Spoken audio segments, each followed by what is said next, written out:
Welcome to SP smart hybrid schooling system. बेटा आज हम लोग जो है कि जेई पार्ट टेस्ट 5 को डिस्कस करेंगे, ठीक है ना।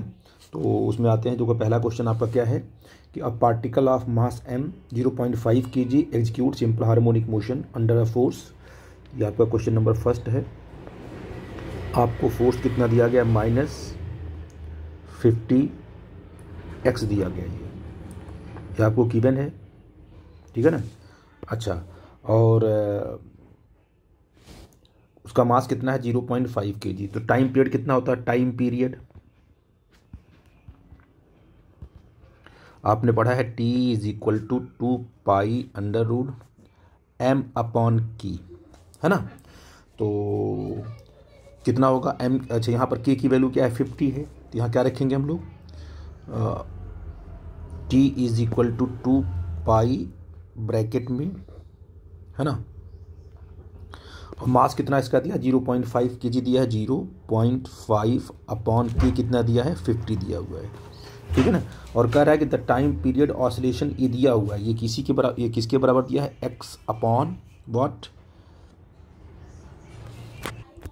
x/35 यहाँ दिया हुआ है, ठीक है ना। तो अब देखो ध्यान से, तो यहाँ 2π जो कहते हो रहेगा इन ब्रैकेट अंडर रूट, ये 50 है, ये 0.5 है कि नहीं बेटा जी। तो यहाँ से क्या करो, अगर हमने इससे इसको कट कर दिया तो कितना आ जाएगा तुम्हारा? 1/100, है ना। x/35 1/100 2π/10 आ गया, x/35 आ गया। x = क्या आ गया? अच्छा चाहो तो यहाँ से पहले कट कर, कोई बात नहीं है। x = क्या आ गया बेटा जी? 2 ×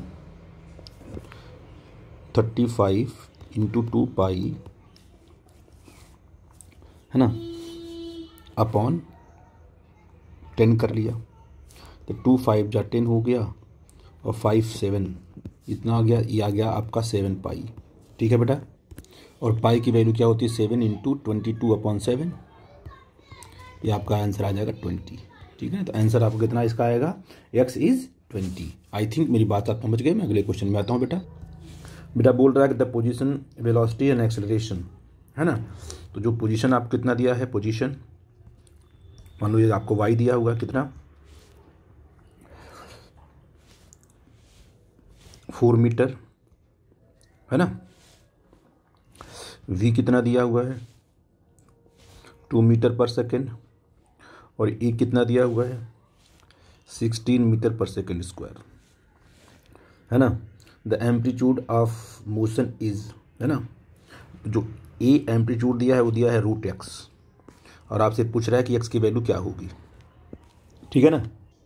अब देखो बेटा यहाँ से क्या है, a = क्या होता है? ω² y होता है। तो अच्छा a की वैल्यू क्या है? a की वैल्यू आपको दी गई है 16, ω², y की वैल्यू क्या दी गई है? 4।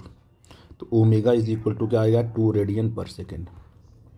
ये आपका ओमेगा आ गया, ठीक है बेटा जी।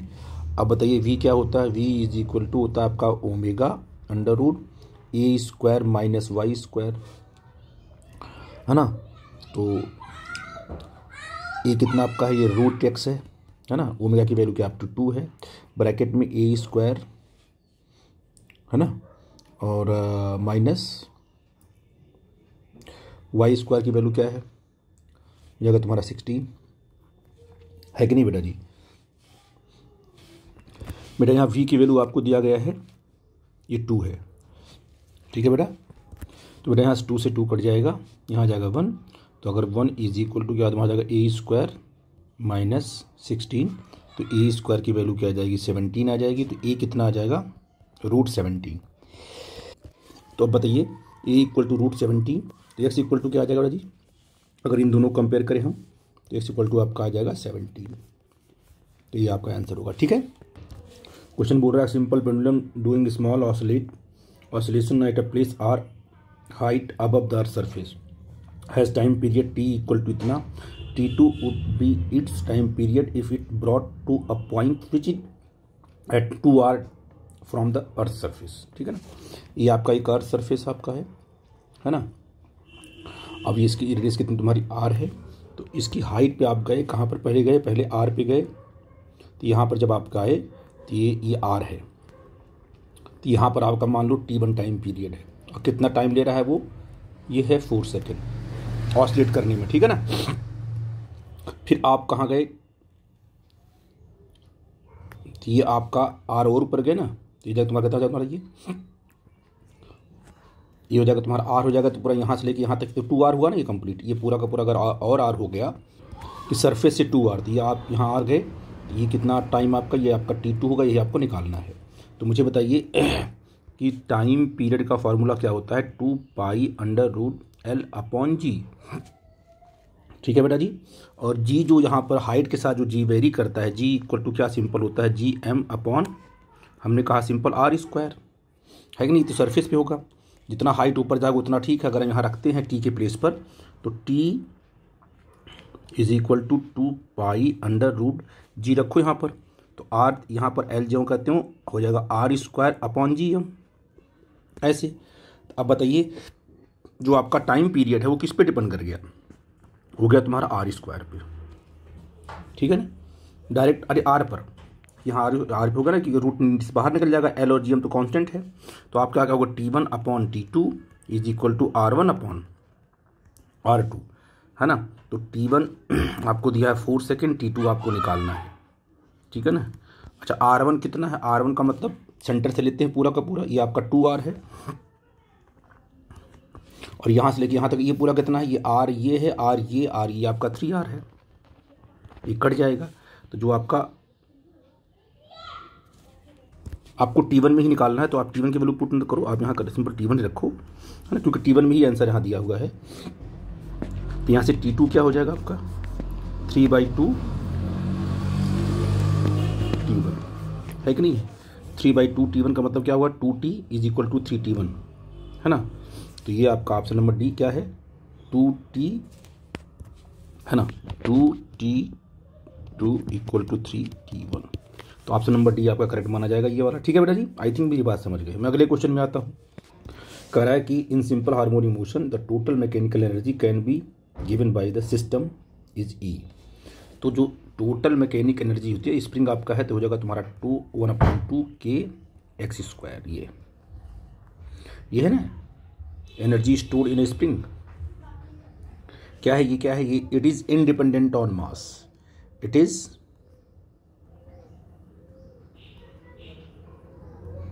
Independent of mass of block. ये ब्लॉक की मास पर डिपेंड नहीं करता है, इसलिए इसकी जो एनर्जी पहले थी ना E, वही बाद में भी होगी, यानी ऑप्शन नंबर क्या होगा इसका, डी करेक्ट होगा, आंसर E ही आएगा, सेम रहेगी, है ना। तो मास को आप चेंज करते रहोगे, क्योंकि ये जो एनर्जी स्टोर्ड है वो के पर डिपेंड करती है, के स्प्रिंग का प्रॉपर्टी है, और एक्स उसमें जो एक्सटेंशन उसकी प्रॉपर्टी है। अगर के और एक्स को दोनों को आपने फिक्स रखा है, मास को बढ़ी आप घटा बढ़ा दो, तो आप समझ लो कि कोई फ़र्क नहीं पड़ेगा एनर्जी में, ठीक है बेटा जी। आई थिंक मेरी बात समझ पा रहे हो आप। अब क्वेश्चन नंबर 5 क्या बोल रहा है, देखो ध्यान से, यहाँ पर कह रहा है कि a mass is suspended from a spring, है ना, negligible mass and the system oscillates with frequency f1, है ना। The frequency of oscillation of mass 9m is suspended. तो क्या है इसमें, देखो ध्यान से, आपको पता है कि टाइम पीरियड क्या होता है तुम्हारा 2π√m/k, तो फ्रीक्वेंसी क्या हो जाएगी 1/2πk/m। तो frequency is directly proportional to 1/m, मतलब m के रेसिप्रोकल हो गया, यानी f1/f2 इक्वल टू क्या आ गया, m2/m1। तो पहले मास कितना लगाया था आपने m, तो आपको f1/f2 चाहिए, तो f1/f2 is equal to m2 कितना आपका आपने दिया है 9। अच्छा ये रूट में आएगा ना, रूट सॉरी ये रूट में रहेगा बेटा, ये रूट में रहेगा, तो ये रूट में आपका 9/9m हो गया m से m कट गया, तो f1/f2 सीधे कितना आ गया आपका 3। आई थिंक मेरी बात बिल्कुल सिंपल सा क्वेश्चन है, फ्रीक्वेंसी का फार्मूला रख करके आप फार्मूला बनाओ और आप रेशियो ले लो, तो f1/f2 कितना आ जाएगा तुम्हारा 3 आ जाएगा। इसमें आंसर आपका क्या होगा 3 करेक्ट होगा, ठीक है बेटा, यहाँ आएगा 3, ठीक है। मेरा क्वेश्चन बोल रहा है कि the time period of a simple harmonic motion of mass m is given by इतना, ठीक है ना। और अल्फा की वैल्यू क्या होगी, ग्राफ आपका यहाँ है ना, ये आपका डायग्राम बना हुआ है, 2 स्प्रिंग लगे हैं। क्या करो, पहले निकालो उसका, क्योंकि आपका जो होता है ना टाइम पीरियड होता है कितना, ये होता है 2 pi under root m upon k equivalent, है ना। ये तुम्हारा होता है time period combination of spring के केस में। तो स्प्रिंग का कॉम्बिनेशन पहले हम निकालते हैं, k इक्विवेलेंट कितना होगा। तो आपको पता है कि जो आप लोग करंट इलेक्ट्रिसिटी में जो रेजिस्टेंस के साथ करते हो, कि रेजिस्टेंस अगर आपका किस में है, सीरीज में है, तो R1 प्लस R2 कर देते हो डायरेक्ट, और पैरेलल में है तो 1/R1 1/R2 चलते हो। तो स्प्रिंग में क्या है, बिल्कुल रेजिस्टेंस का उल्टा चलेगा। अगर सीरीज में है तो 1/K1 प्लस 1/K2 चलेगा, और अगर पैरेलल में है तो सीधे क्या है, K1 प्लस K2 चलेगा, ठीक है। इसकी इस बात को याद रखना।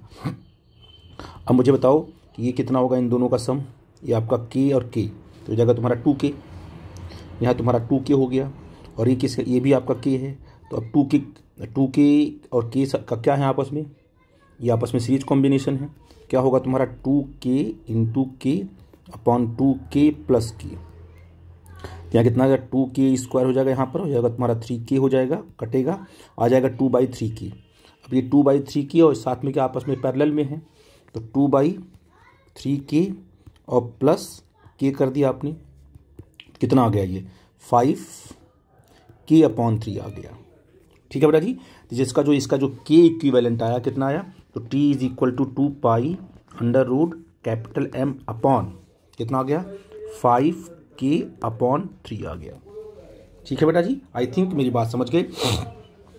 तो अब इसमें दिया कितना है, किसके बराबर है ये पाई, अभी किसके बराबर दिया हुआ, देखो यहाँ दिया है बराबर, दिया है pi under root alpha m upon 5K, 3 चला जाएगा ऊपर, एक पाई से एक पाई कट जाएगा, तो यहाँ जाएगा 2, रूट हटा देते हैं, m से m, अच्छा 3 चला जाएगा ऊपर ना, m से m भी कट जाएगा, हो जाएगा कितना 3/5K is equal to alpha upon 5K। तो 5K से 5K कट गया, तो अल्फ़ा कितना आ गया 36 आ गया, 3 कितना आ गया 3 2 जा 6 आ गया, ये अल्फ़ा की वैल्यू आएगी। आई थिंक मेरी बात यहाँ पर कितना आएगा 6 आएगा, ठीक है ना। सिर्फ आपको कॉम्बिनेशन करके आगे बढ़ना था। मैं अगले क्वेश्चन में आ रहा हूँ बेटा। बोल रहा है कि आपके पास क्या दिया है, x is equal to 5 sine pi t अब प्लस पाई/3 दिया हुआ है, ठीक है ना। तो यहाँ पर जो इसका एम्पलीट्यूड होगा ए, वो सीधे 5 होगा, ठीक है बेटा जी। और आपसे क्या पूछा है, एम्पलीट्यूड पूछा है, और आपसे पूछा है कि टाइम पीरियड। तो यहाँ पर जो है कि ओमेगा की वैल्यू क्या होगी, सीधे ये ओमेगा पाई के बराबर है, ये होता है 2 पाई/t, ये पाई के बराबर, पाई से पाई आपका कट जाएगा, तो t इक्वल टू आ जाता है 2 सेकेंड, ठीक है बेटा जी। तो यानी a इक्वल टू 5 और t इक्वल टू 2 सेकेंड, ठीक है ना। तो एम्पलीट्यूड कितना आ गया 5 आ गया, ये आपका ऑप्शन नंबर बी करेक्ट होगा, है ना। ऑप्शन बी आपका क्या होगा तुम्हारा करेक्ट होगा। तो ये ऑप्शन नंबर कौन सा आपका, ये 5 और 2, हाँ बी होगा, ठीक है ना। तो इस चीज़ का आप लोग ध्यान रखना, 5 मीटर 2 सेकेंड, है ना। आगे बढ़ते हैं बेटा। देखो इसमें थोड़ी गलती मिस्टेक कहाँ हुई, देखो ध्यान से इस वाले क्वेश्चन में, कि मैंने जब इसको और इसको स्क्वायर किया दोनों का ना, है ना, तो पाई कट गया था। जब मैंने इसका स्क्वायर किया और इसका स्क्वायर किया ना, तो ये तो रूट यहाँ से हट जाएगा, लेकिन यहाँ पर आ जाएगा 4, ये 2 क्या बन जाएगा, क्योंकि 2 का भी तो स्क्वायर होगा ना, तो ये बन जाएगा तुम्हारा 4, है ना। ये गलती हो रही, ध्यान देना इसको, क्योंकि जब स्क्वायर करोगे दोनों साइड का, तो इसका स्क्वायर में इसका रूट हटेगा, इसका रूट हटेगा, 2 को आपने छोड़ दिया, 2 का हो जाएगा 4, तो यहाँ आ जाएगा आपका 12, तो अल्फा कितना बनेगा आपका 12 बनेगा। इस बात का ध्यान देना, ठीक है बेटा। हाँ हम लोग यहाँ थे, ऑप्शन नंबर 2 सेकंड हो गया था आपका, ठीक है। अब अगले क्वेश्चन में आते हैं बेटा बोल रहा है कि if the mass of the bob is a simple pendulum is increase by thrice its original mass and its length is made half of its original length, then the new time period of the oscillation is x/2 times its original times period, then the value of x is. देखो बेटा इसका answer क्या होगा, ठीक है ना। आपका formula क्या होता है, t is equal to 2 pi under root L upon G होता है, ठीक है ना। अब इसमें मास का कोई रोल ही नहीं, मास का है, there is no role of mass, तो कोई मास का कोई रोल ही नहीं है, तो आपका जो एल चेंज होगा तो पक्का है टी चेंज होगा, है ना। तो कह रहा है कि हमने क्या किया, अब जो आपका ये T1 मान लो, इसको हम T2 ले रहे हैं। अब क्या होगा, हमने क्या किया, 2 पाई रूट एल को हमने क्या किया, हाफ कर दिया, एल को हमने क्या कर दिया, हाफ कर दिया, तो एल अपॉन क्या हो गया तुम्हारा, ये 2G हो गया, है ना, एल अपॉन ये 2G हो गया। अब क्वेश्चन कर रहा है कि जो नया टाइम पीरियड है ये क्या है, ये प्रीवियस वाले का एक्स अपॉन कितना दिया, 2 है, यानी x upon 2 times of previous time period क्या है, 2 pi under root L upon g, है ना। तो अब देखो ध्यान से, ये 2 पाई से 2 पाई इधर से कट जाएगा बेटा जी, एल से एल कटेगा और जी से आपका जी कट जाएगा, तो कितना आ जाएगा तुम्हारा एक्स अपॉन 2, इधर बच जाएगा एक्स अपॉन 2, इधर क्या बचेगा 1 अपॉन रूट 2, तो एक्स इक्वल टू क्या हो जाएगा बेटा जी 2 अपॉन रूट 2, तो इसको रूट 2 इंटू रूट 2 करके अपॉन रूट 2 कर लोगे, कटेगा, ये आपका आ जाएगा रूट 2, एक्स की वैल्यू क्या आ जाएगी बेटा जी रूट 2, ठीक है ना। मैं अगले क्वेश्चन में आता हूँ, ये क्वेश्चन नंबर आपका 8 था। बेटा बोल रहा है कि 2 pendulum of length 121 centimetre and 100 centimetre start vibrating in a phase at some instant the two are at their mean position in the same phase. The minimum number of vibration of the shorter pendulum, जो छोटा वाला है, after which the two are again in same phase at the mean position. तो आपको ratio देना है time period का, तो आपको समझ लो कि टी क्या होता है, formula T is equal to under root 2 pi under root L upon g होता है ना बेटा जी। तो आप देखो कि टी डायरेक्टली प्रोपोर्शनल क्या तुम्हारा एल हो गया। अब क्या बोलोगे तुम सर, T1 बराबर क्या होगा, T1 अपॉन T2 बराबर क्या होगा, L1 अपॉन L2, वही रूट में होगा ना, रूट में आएगा, ये होगा रूट में, तो T1 upon T2 is equal to root में L1 की वैल्यू कितनी है ना, 1.121 सेंटीमीटर, तो 1.21 हो जाएगा ये मीटर में, और नीचे क्या तुम्हारा आ जाएगा, सिंपल 1 आ जाएगा, है ना। इसका जो रूट लोगे तो 1.1 आ जाएगा, और इसको हम क्या ले सकते हैं 11 अपॉन सिंपल 10, है कि नहीं बेटा जी। तो आपसे पूछा है time period of shorter length, तो शॉर्टर लेंथ का क्या होगा तुम्हारा T2 होगा, तो T2 आपका कितना आएगा यहाँ से बेटा, आपका 10 आएगा, तो 10 ही आंसर होगा, है ना। T1 का क्या होगा तुम्हारा 11 होगा, T2 कितना होगा 10 होगा, तो आपका 10 आंसर होगा, ऑप्शन नंबर बी करेक्ट होगा। ठीक है बेटा जी, मैं अगले क्वेश्चन में आता हूँ। ये क्वेश्चन बेटा बोल रहा है कि a body executing simple harmonic motion with frequency N, है ना। क्वेश्चन नंबर 10 देखो, एक तुम्हारे पास बॉडी है ना, जो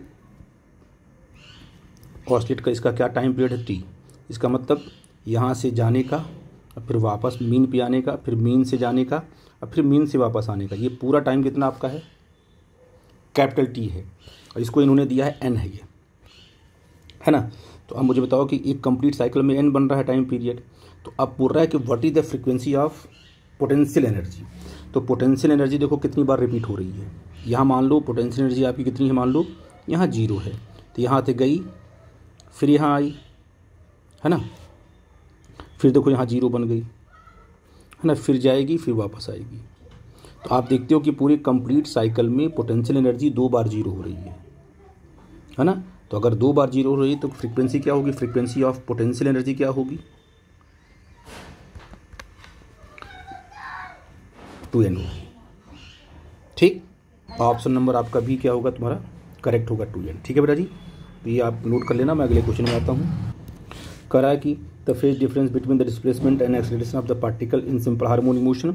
इसके लिए ग्राफ आप याद कर लो बेटा जी, देखो ध्यान से, ये आपके पास क्या है, डिस्प्लेसमेंट टाइम का ग्राफ बना रहा हूँ मैं, हाँ, जैसे मान लो कि जब हमने बनाया ये ग्राफ अपार आ जाएगा, ये किसका ग्राफ बेटा जी, एक मिनट, ये जो ग्राफ आपका है ये डिस्प्लेसमेंट का ग्राफ, ये आपका डिस्प्लेसमेंट है ना। जब हम क्या बनाएंगे वेलोसिटी ग्राफ, तो वो π/2 आगे होती है, इस तरीके से आएगा ग्राफ, ये है ना। ये किसका ग्राफ है, ये ग्राफ है वेलोसिटी का, ठीक है ना। और जब हम बताएंगे किसका एक्सेलेरेशन बनाएंगे, ये बनाते हैं तुम लोग ऐसे बनाएंगे बेटा, बोलो हाँ कि ना। ये किसका आएगा तुम्हारा, आएगा ये एक्सेलरेशन का आएगा। अब मुझे बताओ कि ये डिस्प्लेसमेंट में और एक्सेलरेशन में कितना फेज है, पाई का। तो phase difference between acceleration and displacement कितना होगा, पाई रेडियन। इस चीज़ को याद रखो, आपका पाई क्या है, ऑप्शन करेक्ट होगा। ठीक है, मैं अगले क्वेश्चन में आता हूँ। मेरा क्वेश्चन क्या है, देखो 12 क्या पूछ रहा है कि a sonometer wire of resonating length 90 centimetre has fundamental frequency of 400 hertz when kept under the same tension. The resonating length of wire with fundamental frequency of 600 under a same tension in centimetre, है ना। तो आपसे कहा कि tension देखिए, frequency का formula आप जानते हो कि 1/L √T/μ से निकालते हैं हम लोग, ठीक है ना। अब यहाँ पर क्या है, टी और म्यू दोनों ही क्या है, कांस्टेंट हैं।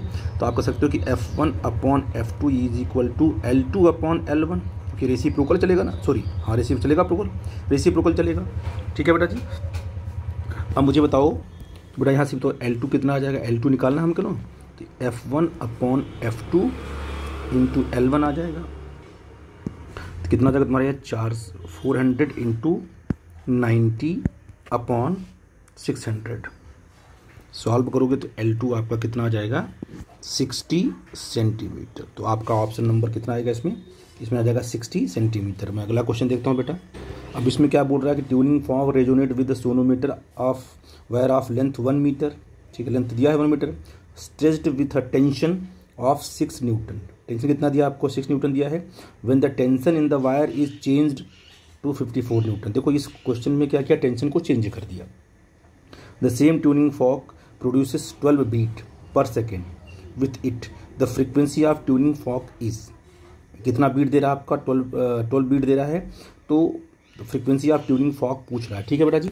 अब बेटा इस क्वेश्चन में फार्मूला वही आपका है, F = क्या है, 1/L √T/μ। अब यहाँ टेंशन चेंज कर रहा है, लेंथ और म्यू सब सेम है। तो F1/F2 = √T1/T2। ठीक है बेटा। तो यहाँ से F1/F2 रूट में कितना टेंशन था पहले, 6 था, अब कितना हो गया, 54 हो गया। तो हो जाएगा तुम्हारा रूट में 1/9 हो जाएगा बेटा जी, ये आ जाएगा 1/3। तो F1/F2 = क्या आ गया आपका, 3 आ गया। ठीक है, ये बेटा 1/3 आएगा यहाँ पर, है ना। तो जो F2 आपका आ गया, कितना आ गया, 3 F1, है ना बेटा जी। लेकिन आपसे क्वेश्चन कहा गया कि कितनी बीट्स हैं, कितने नंबर ऑफ बीट्स हैं, 12, है ना। तो आप कहोगे सर ठीक है, अगर F1 ये आप मान लीजिए, आप क्या करोगे, जैसे आपका कितना आ गया, F2 3 F1 आ गया, है ना। तो बीट नंबर ऑफ बीट के बीट फ्रीक्वेंसी कैसे निकालते हो, 3F1 - F1, है कि नहीं। जैसे F2 कितना, F2 माइनस ये होगा ना आपका, F2 - F1 = बीट फ्रीक्वेंसी ना।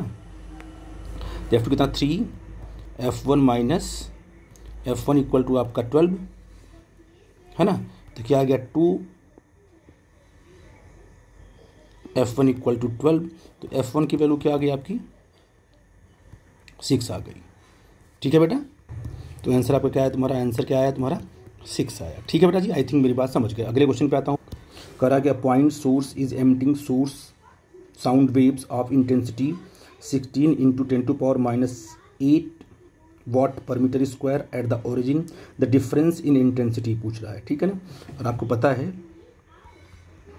कि जो इंटेंसिटी होती है वो डायरेक्टली प्रोपोर्शनल टू 1/r² होती है पॉइंट सोर्स के लिए। ठीक है बेटा जी, ये तो बात आप समझ गए, है ना। तो अगर मैं आपसे कहूँ कि सीधे I1 निकालो, कितना आएगा, है ना। अब मुझे बताओ कि इंटेंसिटी क्या होगी, इंटेंसिटी एट R = 2 मीटर, वो होगा I1। तो कितनी इंटेंसिटी, सोर्स कितनी दे रहा है, 16 × 10⁸ तो निकल रहा कहाँ से, ओरिजिन से, और वो होगा तुम्हारा हो जाएगा 2², है ना, R² का 2² हो जाएगा। ठीक है बेटा जी। और ये आ जाएगा तुम्हारा 4 × 10⁻⁸ वाट पर मीटर स्क्वायर। ठीक है ना। अच्छा, अब लिखो एट डिस्टेंस R = 4 पे क्या होगा, बोलो I2 क्या होगा, 16 इंटू 10⁸ ऑरिजिन से निकला, कितना डिस्टेंस आपको दिया 4 पे, तो 4 स्क्वायर हो जाएगा ये। इसे सॉल्व करोगे तो आ जाएगा तुम्हारा 1 इंटू 10⁻⁻8 वाट पर मीटर स्क्वायर। अब मुझे बताओ I1 माइनस I2 क्या होगा। अगर हम माइनस करेंगे सीधे 4 माइनस 1 इंटू 10⁻⁻8 हो जाएगा, तो कितना आ जाएगा तुम्हारा 3 into 10⁻⁸ watt per metre square. तो आई थिंक यहाँ कितना आंसर आ जाएगा बेटा जी, 3 आंसर आएगा यहाँ पर जो आपका डैश डैश दिया है। ठीक है ना। अगले क्वेश्चन में आता हूँ। बेटा बोल रहा है अगला क्वेश्चन देखो क्या है। टू ओपन, यहाँ पर a closed end open organ pipe have same length if the ratio of the frequencies there 7/2। ठीक है ना। तो आपको बस देखना है क्वेश्चन क्या है, एक मिनट, कौन सा आपका 15 है ना, 15 देखो ध्यान से। अब लिखो फॉर क्लोज्ड आर्गन पाइप,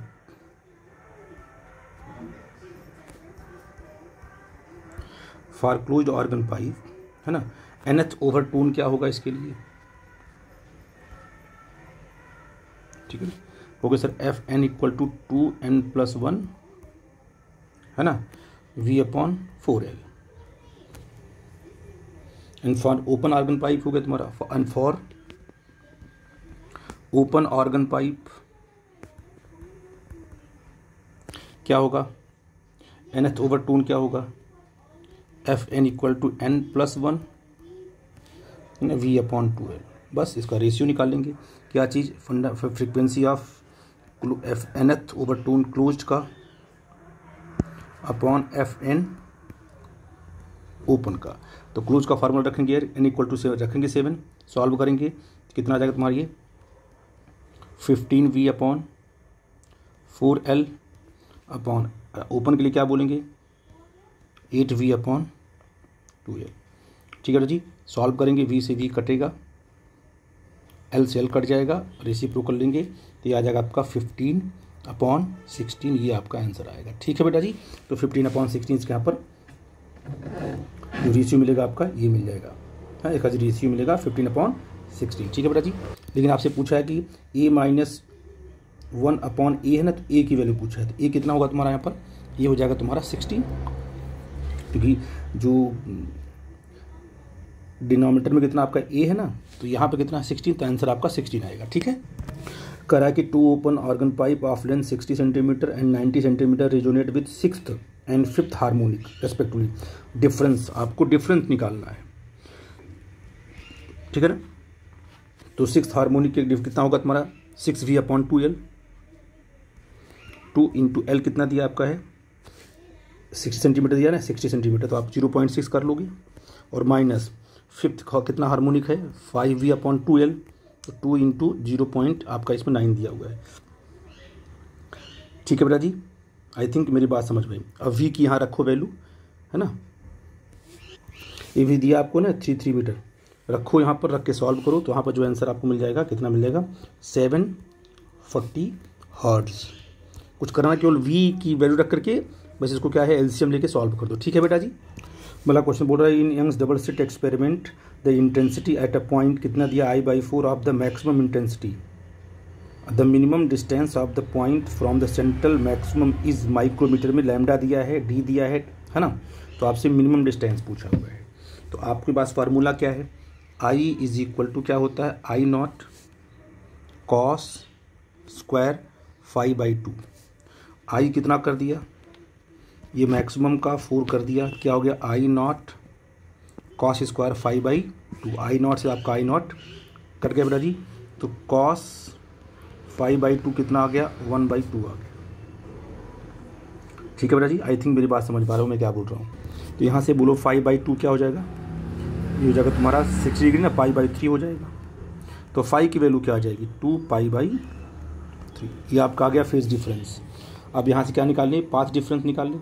तो पाथ डिफरेंस क्या होता है, डेल्टा आपका जो फेज डिफरेंस होता है phi is equal to 2π/λ into path difference, delta P ले लेते हैं। फाई क्या रखा 2π/ क्या रख दिया 3 रख दिया, और 2π/ क्या आ गया लैम्डा आ गया, इंटू क्या आ गया तुम्हारा पाथ डिफरेंस डेल्टा पी। 2π से 2π कट गया, तो जो पाथ डिफरेंस आपका आ गया वो λ/3 आ गया। ठीक है बेटा। अब बेटा बोलो क्या आएगा, मिनिमम डिस्टेंस क्या आएगा y क्या आ जाएगा तुम्हारा, देखो λ/3 और डी अपॉन स्मॉल डी, ठीक है ना। तो लैम्डा की वैल्यू कितनी दी गई है, लैम्डा दिया गया है, सारी lambda capital D small D सब दिया गया है, सारी वैल्यू पुट करो, है ना। और जब इसको सॉल्व करोगे रख दो यहाँ पर, ये आपका 600 इंटू 10⁻, क्या आ जाएगा -9, क्योंकि नैनोमीटर में है बेटा जी, है ना, इंटू 1 दिया हुआ है, नीचे कितना आया 3 आया, डी आपका 10⁻³ दिया हुआ है। सॉल्व करोगे ये आ जाएगा 2 इंटू 10⁻⁴ मीटर आएगा, और आ जाएगा 200 माइक्रोमीटर, है ना। इसका कितना ऑप्शन आ गया तुम्हें 200 आएगा, ठीक है बेटा जी। आई थिंक मेरी बात समझ में आ गई। मैं अगला क्वेश्चन पे आता हूँ बेटा इसमें बोला है कि 2 slits are 1 metre apart and the screen is located 1 metre away from the slit, the light wavelength 500 nanometre is used, the width of each slit obtain 10 maximum of the double slit pattern with the central maxima of the single slit pattern is, कितना आपका हुआ है 10 maximum हुआ है, ठीक है ना। तो आप सीधे बोल सकते हो फार्मूला कि 2 lambda D upon A is equal to कौन सा है 10 ना, तो 10 lambda capital D upon small D. और बेटा यहाँ से क्या हो जाएगा तुम्हारे, देखो ध्यान से, यहाँ से आएगा डी इज इक्वल टू आ जाएगा 5a, है ना, ए इज इक्वल टू क्या आएगा डी अपॉन 5। तो डी की वैल्यू कितनी है 10 इंटू 10⁻⁴ दिया हुआ है, अपॉन 5 कर लेंगे तो ये आ जाएगा 2 इंटू 10⁻⁴ मीटर। ये तुम्हारा आ गया 2 आंसर यहाँ आएगा ना। ये इक्वेशन आपको बस 10 मैक्सिमा है, तो इसको आपको याद रखना होगा, ठीक है बेटा जी। ये क्या है विड्थ ऑफ सेंट्रल मैक्सिमा बोलते हैं इसको, this is the width of central maxima, है ना। लैम्डा डी अपॉन डी आपका बीटा है, 10 से मल्टीप्लाई करके इक्वेट करके आप आंसर निकाल दोगे, ठीक है बेटा जी। मैं अगले क्वेश्चन में आता हूँ। अब बेटा क्या देखो यहाँ पर मिनिमा बना है, ये इसकी होगी पूरी की पूरी एंगुलर विड्थ बनी स्क्रीन पर, है ना, थीटा। तो मुझे बताओ कि 2 थीटा क्या होगा, है ना। अगर देखा जाए जो एंगुलर विड्थ आपका होता है थीटा, अगर निकालते हैं हम लोग तो होता है साइन इनवर्स लैम्डा अपॉन ए। तो एंगुलर विड्थ जो होगी आपकी होगी 2 थीटा, तो होगा 2 साइन इनवर्स लैम्डा अपॉन ए, है ना। तो ये 2 इंटू साइन इनवर्स लैम्डा की वैल्यू कितनी दी गई है 2/4 साइन इनवर्स, तो ये 2 इंटू 2/4 हो जाएगा साइन इनवर्स 1/2, है ना। और साइन इनवर्स 1/2 क्या आएगा बेटा जी, किसकी वैल्यू होती है 1/2, साइन कौन सी वैल्यू 30 डिग्री, 2 इंटू 30 ये आपका आ गया 60 डिग्री। तो आंसर कितना होगा तुम्हारा ये 60 डिग्री आपका करेक्ट होगा, ठीक है ना। मैं अगले क्वेश्चन में आता हूँ। देखो बेटा ये क्वेश्चन क्या बोला देखो यहाँ से, a beam of unpolarise light intensity I0, यहाँ से कितना निकली, यहाँ से जो अनपोलराइज लाइट है जिसकी इंटेंसिटी क्या है I0, जब इससे निकलेगी ये हो जाएगी पोलराइज, ये हो जाएगी तुम्हारी I0, और जब ये कितना पे है ये आपका है 45 डिग्री से एंगल से टिल्ट हुआ है। तो यहाँ पर जो नई आई मिलेगी वो कितना मिलेगी I0/2 होगा ना, इससे निकलेगी। तो ये जगह तुम्हारा I0 क्या होता है, मेलस लॉ क्या होता है, आई जो न्यू होगा I is equal to I0 cos square phi, ये ना। तो जो नया आपका I डैश बना I0 कितना निकला इसके यहाँ, ये कितना इसको ये कितना था initial I0/2 into cos square 45 degree. तो यहाँ पर I0/2 इंटू ये कितना आ जाएगा 1/2, है ना, 1/2 स्क्वायर, और ये हो जाएगा तुम्हारा I0/4। तो आई थिंक ऑप्शन नंबर आपका बी करेक्ट होगा, ठीक है। अब देखो अगला क्वेश्चन बोल रहा है, क्वेश्चन नंबर देखो 22 क्या बोल रहा है कि if the monochromatic source of Young's double slit experiment is replaced by white light. अगर हमने वाइट लाइट से, कोई बहुत इंपॉर्टेंट है, अगर वाइट लाइट से हमने रिप्लेस कर दिया पूरे सेटअप को तो क्या होगा। तो ऑप्शन नंबर 3 पढ़ो आपका, there will be central bright white fringe surrounded by few coloured fringes. ये आपका होगा कि जो सेंट्रल ब्राइट जो आपकी होगी सेंट्रल ब्राइट ना, वो वाइट फ्रिंज होगी और उसके चारों तरफ क्या है कुछ कलर फ्रिंजेज आ जाएंगे, ठीक है बेटा जी। I think option number C आपका करेक्ट होगा, ठीक है। ये अब आते हैं क्वेश्चन नंबर क्या आते हैं 23 में आते हैं बेटा जी। कह रहा है कि if the screen is moved away from the plane of the slit, move दूर करेंगे, angular separation of the fringes remains constant. तो क्योंकि आपको पता है कि जो एंगुलर विड्थ होती है वो लैम्डा अपॉन ए होती है। अगर हम डी को आगे पीछे करेंगे तो फ़र्क हमारा नहीं पड़ेगा, तो स्टेटमेंट आपका क्या होगा, तुम्हारा करेक्ट होगा, 1 करेक्ट होगा। और if the monochromatic light source is replace by the another monochromatic light source of larger wavelength than the angular separation of fringes decreases.